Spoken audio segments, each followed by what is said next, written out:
If you have a film or digital SLR, you've probably thought about buying a lens at one point or another. Maybe the kit lens you have isn't very good quality, or you're looking for something a little bit more telephoto. Whenever you go online, you probably noticed a ton of lenses out there, probably be baffled by all the options and features that are available. So for the next few minutes, I'm going to try to make things a little bit easier when you buy your next lens. Whether you're a Canon user, a Nikon user, or you've thought about getting third-party lenses, this is not going to be a lens shootout. The goals for this session here are to give you the background on some basic lens types and really what makes a lens a lens. Also, I'd like to show you some photography types and what lenses are best suited for that. And if you're looking at buying a used lens, I'm going to have a lot of tips on what to look for and how to test a lens. First, what makes a lens a lens? Typically, there's a couple major things like the aperture, meaning the size of the hole in the lens, typically written by an F on the front of the lens. This could be a constant number or a range of values. If it's a zoom lens and it's like a consumer grade, it might be something like an f3.5 to f5.6. Shown here is a prime lens with a constant aperture of f1.4. Very, very fast lens, great in low light. Another thing is the focal length. Fixed length lenses are always in just a number, whereas a zoom will be in a range of numbers. Other things that make up a lens are the build quality. You will notice a difference between a professional lens. They're built very solid. The focus is very smooth. Focus speed tends to get overlooked. People assume they're fast, but there are some lenses that focus very, very fast and some lenses that don't focus. Let's take a look at some example shots here and what lens is best suited for that. First being an architecture. This is just an outdoor shot, but it could also be like the inside of a house if you're a real estate photographer. Typically you're going to want a wide angle lens. 30 millimeters, 24 millimeters generally is not going to be wide enough. You're looking at something down in the 15 millimeter range. So if you got a good deal on a telephoto lens, like a 75 to 300 or something, you could leave that in the bag. For architectural work, you're really not going to be able to use it. Also, you typically want as much stuff in focus as you can. So a fast lens like an f1.4 or an f2.8 generally is not needed. You're going to keep your f-stop right around f8 where lenses typically are their sharpest. That way more stuff is in focus. That takes us to portraits, where typically you do want some foreground or background blur, and that helps force the point of focus to a particular thing. Typically the eyes or the face of a model, and you want to kind of soften the background so people aren't trying to figure out where the picture was taken. For this, you're not going to want a wide angle lens. You're going to want something 50 millimeters or longer, as a wide angle tends to distort images, and the last thing you want is the subject's feet to be larger than their head, have that freakish look that wide angle lenses tend to do. And this particular shot here was shot at f1.4, probably a little bit too much blur in there, but gives you the idea that you really want to focus on the eyes and the face as opposed to any of the surroundings in the restaurant. For general use that you could use for architecture, portrait, or even some other kinds of candid shots is a good walk-around lens. This could be all over the map here. Something like a 17 to 55, a 24-70 are really good lengths because you have the wide-angle aspects with a slight telephoto range to it. Again, the faster aperture you can get is better because you can do a lot more with shooting in low light. f5.6 on a lens is extremely difficult to shoot in low light. They just aren't fast enough, meaning the aperture isn't wide enough to let enough light into the lens. If you're looking at shooting sporting events, whether they're soccer or baseball or something, typically you're going to be kind of far away in the stands. You're going to want a telephoto lens, and you would be surprised, but a 200 millimeter lens is a very long lens, especially if you're on a 1.6 crop factor body, which makes it more like a 320 millimeter lens. Some people think you're going to be able to zoom in on the face of the baseball player as he's hitting a home run. It's just not realistic. You can't focus that fast. You wouldn't be able to even find his face in the frame that fast. You're much better off zooming in on the entire body, trying to get that in the frame and cropping in as you need in post-production. If you're interested in shooting sporting events at night, or shooting indoor dance recitals or things of that nature, you're going to need the best of both worlds. You're going to need a very fast lens, means a wide aperture lens like an f2.8 to let as much light in as you possibly can, and you're going to need some focal length. A couple hundred millimeters is about a good resting place to be. Those lenses tend to get pretty expensive, but you don't have much of a choice when you're working with sports or action things in a low light situation. You've got to have some focal length, because you're not going to be able to get way up on the players I mentioned just a minute ago, and you don't have a whole lot of light to play with. So you've got a couple things working against each other.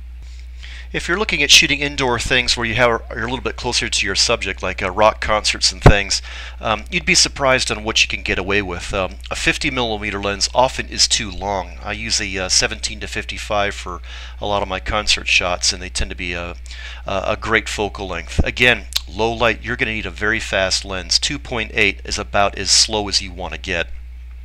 Good lenses for this type of photography: 50mm 1.4, 17 to 55. 2.8. Key thing here is a very fast lens, 2.8 or faster. There's many other types of photography. One is what I'll call specialty type photography. Could be macro shooting, where you want to take pictures of bugs and stuff like that, or a fisheye lens for some very, very creative things. I'll kind of leave that out of this discussion here, just because they tend to be just that, more specialty lenses that aren't used very often. Alright, let's summarize. Architecture, wide angle, aperture isn't really important. Portrait, probably a minimum of about 50. Fast apertures are very important to get that good background blur. Walk around lenses could be anywhere from a wide aperture to a little bit more of a telephoto, depending on how much candid work you want to do. Sports, you're going to need a telephoto lens here. A couple 100mm is about where you want to be. If you want to do sports inside, you're going to need that and a very, very fast aperture type lens. If indoor concerts or something where you're a little closer to your subject, like a birthday party for instance, you can get away with wider aperture or wider focal length lenses like a 17mm or a 50mm, but you're going to need a fast lens because of the low light conditions. So it sounds simple enough. Just go get a 17 to 200 lens at an f1.4 and your worries are over, right? It's not that easy. They don't make lenses that focal length, first of all, and they don't make them that fast in that focal length. So getting a good lens is where it gets a bit difficult. There are a few types of lenses that you get. The first and the obvious one being a zoom lens, where slow lenses, almost regardless of focal length, tend to be pretty affordable. $400 or $500 is probably a little on the high side. The faster they get, the price goes up pretty quick. Something like a 70 to 200 2.8 lens online could easily run you $1,200 to $1,500. Something a little less common are prime lenses. These are fixed focal length lenses, like a 50mm lens or a 35mm lens or 200. They don't have any zoom, so if you want to zoom, you gotta put your sneakers on and move up or move back. They tend to be a lot cheaper in price. Something like a 50mm f1.4 can run you about $350 online.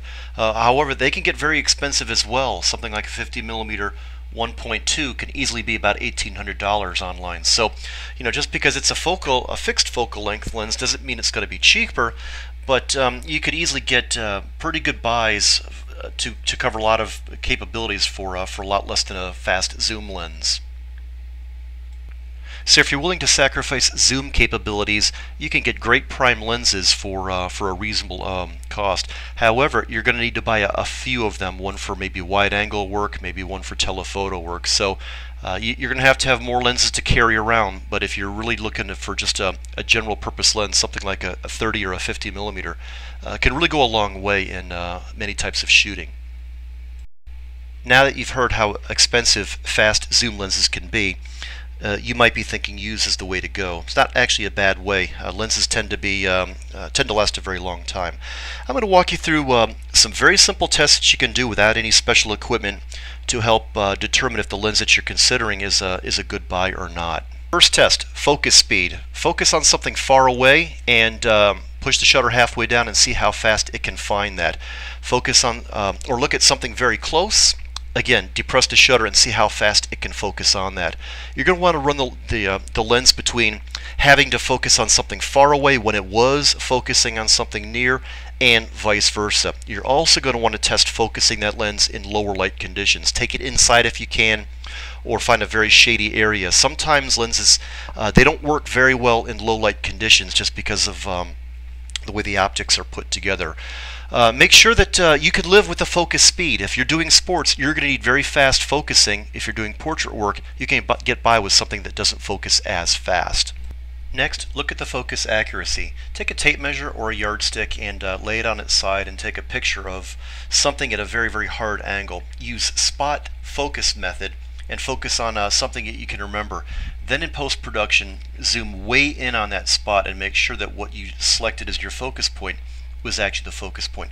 The next test is the infamous brick wall test. Get yourself, find yourself a brick wall, or if you don't have one, maybe some mini blinds or something with lots of vertical and horizontal lines in it that are all on a flat plane, if you will.